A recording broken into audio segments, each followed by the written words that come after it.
totally not just gonna record this. Chills. Totally. Number 1. This last May, my high school had a lockdown. I was homesick at the time, so my knowledge of the events that happened that day come mostly from what I heard through administrators and classmates after the incident and from text messages I received via phone. The administrators haven't disclosed much about the situation, which is only making the rumors surrounding this worse. After months of trying to make sense of all this, I am just tired and confused. Maybe someone out there reading this can finally help me. I'll try to provide as much background information as I can in order for this to make sense.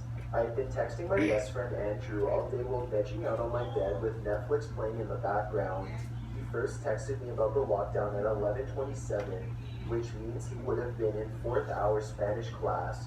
Being that the seniors had just graduated, his class was quite small, only 6 students besides him in it. Below are the texts we sent to each other that day, starting at 11:27. Him, dude, holy shit, Lindsay, reply Lindsay. Me, what? Him, the school just went into lockdown. Me, like a drill or what? Him, I think it's for real. The PA came on during class and said, students and administrators, please go into level 3 lockdown procedure. This is not a drill. Like everyone's in the corner. Me, wait, level 3? Doesn't that mean someone's in the building? Shit man, I'm shaking. Now the school better not be messing with you all. Him, it's so quiet now. There isn't a sound in the entire building.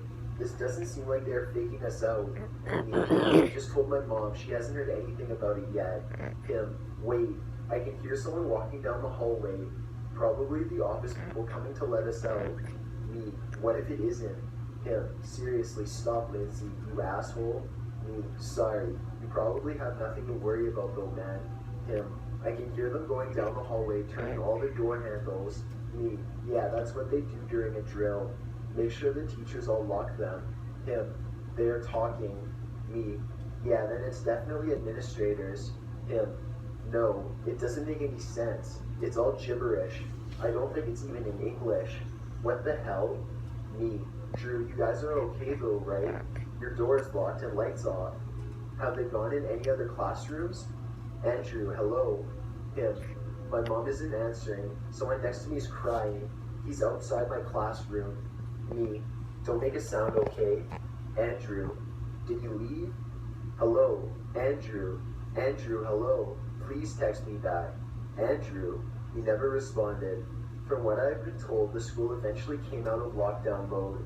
When they went around to each classroom to check in, Andrew's classroom door was still locked. They called out to the people inside and received no response back. Firefighters eventually knocked the door down. When they got in, there was nobody inside. The whole classroom was empty. Officials have offered no explanation as to where they are or what happened. I guess most people in town eventually moved on, shifted their attention elsewhere. It seems as though no one even cares anymore, but I still do, and I need answers. I need to find my best friend. Number 2. In Euclidean geometry, a parallelogram is a non-self-intersecting quadrilateral with 2 pairs of parallel sides. Math! Freshman year No! of high school, I had 3rd period geometry honors in a portable classroom. A rickety structure with aluminum siding that is the size of a single classroom but stands as its own building. Portables A to Z were lined up in 2 neat rows of 13 outside the main school building. These individual classrooms presented the unique dilemma that students inside them walked to each portable outside for long enough to get uncomfortably wet in the rain, but not long enough to spend precious time putting on a raincoat. I'm certain that most teenage girls would be worried about their outfits. It's kind of weird. Like, but I was an exception. look Despite at the inconvenience, I enjoyed having class in a portable. I just randomly It got was that quieter notification. out there, Creepiest and when it photos that rained, the cannot be drumming noise on explained. the aluminum roof could easily soothe me to sleep. And if the wind blew just right on the metal That's kind of stairs, weird. a harmony would ring out through the classroom. The first day of school, my geometry teacher seemed completely normal, who had decorated the portable with poster-sized memes relevant to math and 50-cent craft shapes you'll find somewhere like Hobby Lobby. She gave us a little printed-off infographic about the year that included some class information and log-on codes for online programs like the online textbook. It seemed she doodled a bunch of shapes along the edges of the infograph while she was waiting for it to get copied. I assumed she was just bored. She wished us a great year and luck with the rest of our teachers before she left. The second day of school, Miss Hambley had us go around the room and say which shapes were our favorites, a real throwback to kindergarten. I answered a dodecagon because it was the most obscure thing I could think of. After everyone finished, she told us that her favorite shapes were parallelograms. The foam shapes on the wall, I noticed, were all parallelograms of some sort. Parallelograms are so easy. They have their own definition in their name, and they're a riddle. They're a puzzle that I'm always deciphering, and soon you'll be deciphering it too. This year we're going to learn a lot about parallelograms. Soon they'll become your favorite shape too, I promise. It was a promise. I wasn't convinced. The first odd thing I noticed about Miss Hambley was that she left all the windows and doors open in the portable, even with the air conditioning or heat running full blast. This wasn't a problem during the summer, because I had geometry in the early morning when it was still cool out. But once the fall crept along, the entire class began to get chilly. I get creeped out with the doors closed, she explained. We're all alone out here. You never know what could spring out at us in this room. Bring a jacket to my classroom now if you want to stay warm. Rhomboids are quadrilaterals whose opposite sides are parallel and adjacent sides are unequal, and whose angles are not right angles. Rhomboids are the most common shape to be addressed as parallelograms, although rectangles and squares are also considered parallelograms. Our unit on parallelograms wasn't that far into the year. She started off the unit with a long speech on the significance of parallelograms, which I fell asleep during.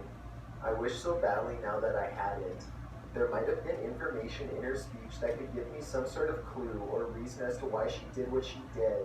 She assigned us a packet on parallelograms that night. The next morning she walked into class frantically, as if something was wrong. Get out your homework, she said quickly. I tell you every single day to get out your homework and you never do it. You should know what to expect by now. We did, but 3 or 4 people hadn't done theirs, which sent Miss Hambley into a sort of rage. You're just trying to make me have a bad day, aren't you? Well, I'll tell you something. And that's you can't control my emotions. You can't, and nobody can. Only I can. So you can stop trying to make my day miserable. The lights in the dingy portable caught her face, and she looked worn down, almost frail, and her hair was frizzy, as if it hadn't been washed in a few days. Fine, throw it away. Pretend like the homework was never assigned. This is a bad habit that you'll have to break. She opened up a PowerPoint and adjusted the projector so that it was on the board. She muttered under her breath, I'm trying so hard, but some days I just can't do this.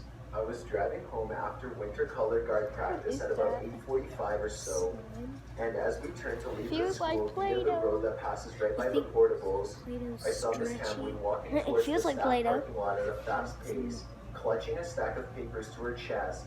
She looked up as her car passed, and when she saw me in the front seat, she gave a weak smile my way.